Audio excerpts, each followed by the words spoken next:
திறப்பிலே 5 நிமிடங்கள். கிறிஸ்துவுக்குள் மிகவும் பிரியமான என் அன்பு சகோதர சகோதரிகளே, இன்றைக்கும் திறப்பிலே 5 நிமிடங்கள் என்கிற இந்த ஜெப நேரத்தில் என் அன்பு சகோதர சகோதரிகள் உங்கள் அனைவரோடு கூட இணைந்து ஜெபிக்க கர்த்தர் பாராட்டின கிருபைக்காக ஆண்டவருக்கு நன்றி செலுத்துகிறேன். இன்றைக்கும் ஒரு முக்கியமான காரியத்திற்காக நாம் ஜெபிக்க இருக்கிறோம். நம்முடைய இந்திய தேசத்தில் சமீப காலங்களாக பல மூட நம்பிக்கையான காரணங்கள் நிமித்தமாக நடைபெறுகின்ற பயங்கரமான மரணங்கள் அல்லது அதி பயங்கரமான பாதிப்புக்குள்ளாக்கக்கூடிய மனரீதியான போராட்டத்தை உண்டாக்கக்கூடிய சம்பவங்களை நாம் கேள்விப்பட்டு வருகிறோம். கடந்த சில ஆண்டுகளுக்கு முன்பதாக கேரளா மாநிலத்திலே தங்களுடைய சொந்த 2 பிள்ளைகளை நன்கு படித்த நல்ல பணியில் இருந்த பெற்றோர் இணைந்து நல்ல செல்வத்தை கொடுக்க வேண்டும் என்பதற்காக தங்களுடைய பிள்ளைகளை நரபலி கொடுத்த செய்தியை நாம் கேள்விப்பட்டோம். மட்டுமல்ல, கேரளா மாநிலத்திலே ஒரு மருத்துவர் ஒருவர் இளம் பெண்களை அவர்கள் கடத்தி வந்து அவர்களை கொலை செய்து நரபலி கொடுத்து, அப்படிப்பட்டது நிமித்தமாக நம்முடைய குடும்பத்தில் நல்ல செல்வ செழிப்பு உண்டாகும் என்று சொல்லி அப்படிப்பட்ட ஒரு சம்பவத்தையும் கேள்விப்பட்டோம். தற்போது ஒடிசா மாநிலத்தில் உள்ள நபரங்பூர் மாவட்டத்தில் ஒரு வேதனையான சம்பவம் பச்சிளம் குழந்தைக்கு மூட நம்பிக்கையால் நடைபெற்றிருக்கிறது என்பது ஒரு மறைக்க முடியாத உண்மையாக வெளியிடப்பட்டிருக்கிறது செய்தி குறிப்பிலே. ஒடிசா மாநிலத்தில் உள்ள நபரங்பூர் என்று சொல்லப்படுகிற மாவட்டத்தில் ஹண்டல்படா என்று சொல்லப்படுகிற கிராமத்திலே ஒரு தம்பதியினருக்கு ஆண் குழந்தை ஒன்று பிறந்திருக்கிறது. இந்த குழந்தை உடல்நலக்குறைவினால் பாதிக்கப்பட்ட பொழுது அந்த குழந்தையை மருத்துவமனைக்கு கொண்டு செல்லாமல் அதற்கு தீய சக்தி ஏற்பட்டிருக்கிறது அல்லது தீய சக்தியுடைய புகுதல் ஆட்கொண்டிருக்கிறது என்று சொல்லி அந்த குழந்தைக்கு அதிலிருந்து விடுதலை கொடுப்பதற்காக இரும்பு கம்பியை காய்ச்சி சரீரத்தில் 40 இடங்களில் 1 மாதமே ஆன குழந்தைக்கு 40 இடங்களில் தலை மற்றும் வயிற்று பகுதிகளில் கடுமையான சூடினை வைத்து அந்த குழந்தைக்கு அதிலிருந்து விடுதலை கிடைக்கும் என்று மூட நம்பிக்கையின் பேரிலே குழந்தையை சித்திரவதை செய்த அந்த பெற்றோரை கைது செய்திருக்கிறார்கள் ஒடிசா காவல்துறையினர்.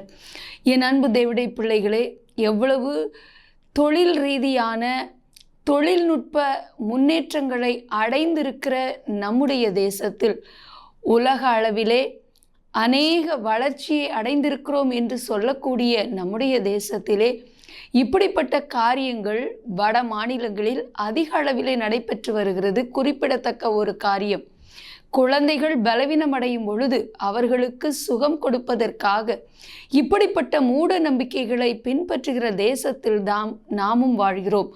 என் அன்பு தேவனுடைய பிள்ளைகளே, எவ்வளவு தூரம் அறிவியல் வளர்ச்சி அடைந்தாலும், எவ்வளவு அதிநவீன தொழில்நுட்ப கருவிகளை பயன்படுத்தி நாம் உலகத்தையே கைக்குள்ளே கொண்டு வர முயன்றாலும் இப்படிப்பட்ட மூட நம்பிக்கைகளுக்கு தீர்வு என்ன? நம்முடைய ஆண்டவராகிய இயேசு கிறிஸ்து அவருடைய மனக்கண்களை திறக்க வேண்டும். அப்படி போன மிஷினரிகள் அநேகருடைய வாழ்க்கை நிமித்தமாக, அநேகர் கோதுமை மணிகளாக மடிந்தது நிமித்தமாக இன்றைக்கு வட மாநிலங்களிலே அநேகர் இயேசுவின் மீது நம்பிக்கை கொண்டு இப்படிப்பட்ட மூட நம்பிக்கைகளிலிருந்து விடுதலை பெற்று ஒரு ஆசீர்வாதத்தையும் நன்மையும் பெற்றிருக்கிறார்கள் என்பது நிதர்சனமான உண்மை. என் அன்பு தேவனுடைய பிள்ளைகளே, எத்தனையோ மிஷினரிகள், தேவ மனிதர்கள், பரிசுத்தவான்கள் தங்களையே அர்ப்பணித்து கொண்டு வட மாநிலங்கள் மட்டுமல்ல இந்தியா முழுவதிலும் கடந்து சென்று தங்களையே அர்ப்பணித்ததின் நிமித்தமாக இன்றைக்கு நம்முடைய தேசத்திலே பலவிதமான முன்னேற்றமான அறிவு ரீதியான காரியங்களை நாம் பார்த்து வருகிறோம். நம்முடைய மக்கள் நல்ல ஒரு தெளிவை மனதளவிலே பெற்றிருக்கிறார்கள். இப்படிப்பட்ட தீய சக்தியிலிருந்து விடுதலையாக்க இயேசுவால் முடியும் என்பதையும் உணர்ந்திருக்கிறார்கள்.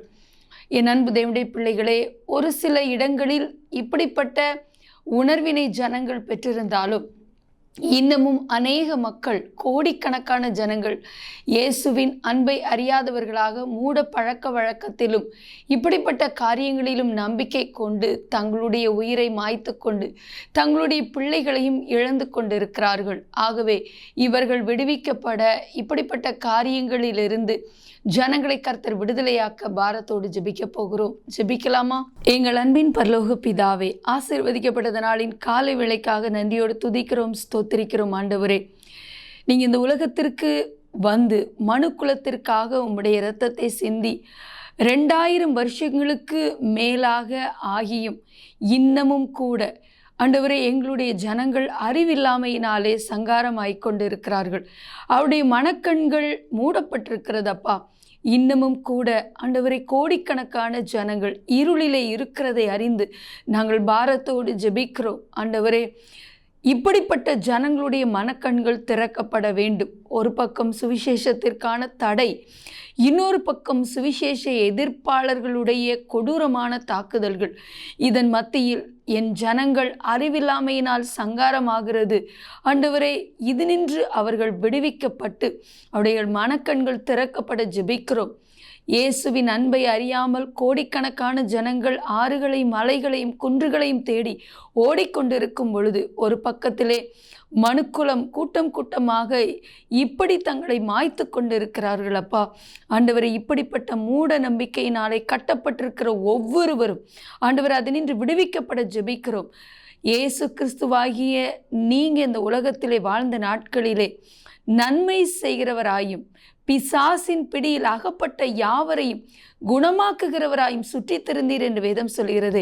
இப்படிப்பட்ட ஜனங்கள், இருளிலே இருக்கிற ஜனங்கள் ஒளியை கண்டடையும்படியாக அவருடைய மனக்கண்கள் திறக்கப்பட நாங்கள் ஜெபிக்கிறோம். ஆண்டவரே, ஒவ்வொருவரும் இப்படிப்பட்ட மரண ஆக்கினையிலிருந்து விடுவிக்கப்பட நாங்கள் ஜெபிக்கிறோம்.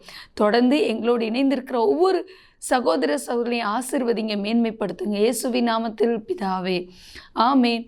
தொடர்ந்து ஜெபியுங்கள். கர்த்தர் தாமே உங்களை ஆசீர்வதிப்பாராக. ஆமேன்.